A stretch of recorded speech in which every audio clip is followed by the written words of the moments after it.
শুভ সকাল বন্ধুরা, কেমন আছেন? আমার শ্বশুর সকাল সকাল বাজার থেকে বড় বড় গলদা চিংড়ি এনেছে। এখন প্রায় 10টা বাজে। সাথে সবজিও এনেছে, টাটকা সবজি। এখানে ডাঁটা এনেছে আর ভেন্ডি এনেছে। এই মাছগুলো আমি ধুয়ে পরিষ্কার করে নিয়েছি। আজকে আমি রান্না করবো ডাঁটা দিয়ে চিংড়ি মাছ। গরমের দিনে কিন্তু এই তরকারিটা অনেক ভালো লাগে। কার কার ভালো লাগে একবার কমেন্ট করে বলবেন। আমার তো অনেক ভালো লাগে ডাঁটা দিয়ে চিংড়ি মাছ। এখন আমি প্রথমে কড়াতে তেল দিয়ে দিয়েছি। এখন আমি একে একে চিংড়ি মাছটা ভেজে নেব। এই তেলের ভিতর দেওয়ার সাথে সাথে কত সুন্দরভাবে লাল হয়ে যাচ্ছে। মাছগুলো কিন্তু দেখতে অনেক সুন্দর দেখা যাচ্ছে। এই যে মাছগুলো আমার ভাজা হয়ে গেছে। মাছগুলো কিন্তু একেবারে দেশি চিংড়ি মাছ ছিল। এর সাথে কালিজিরা ফোড়ন দিয়ে আমি আলুটা হালকা করে ভেজে নিলাম।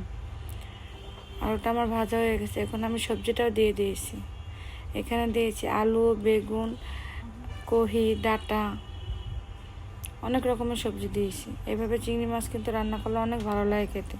হ্যাঁ, এখন পরিমাণ মতন লবণ, মরিচের গুঁড়ো, হলুদের গুঁড়ো দিয়ে দিয়েছি। ঝাল যে যেরকম খায় ওরকমভাবে ঝালটা দিতে হবে। আমরা ঝালের পরিমাণটা একটু কম খাই, এই জন্য কম দিলাম। এখন একটু জল দিয়ে কিছুক্ষণ কষিয়ে নিব। এই যে প্রায় কষানো হয়ে গেছে। এখন আমি ভেন্ডিটা দিয়ে দিব। ভেন্ডিটা দিয়ে আর 2 মিনিটের মতন ঢাকা দিয়ে রাখবো।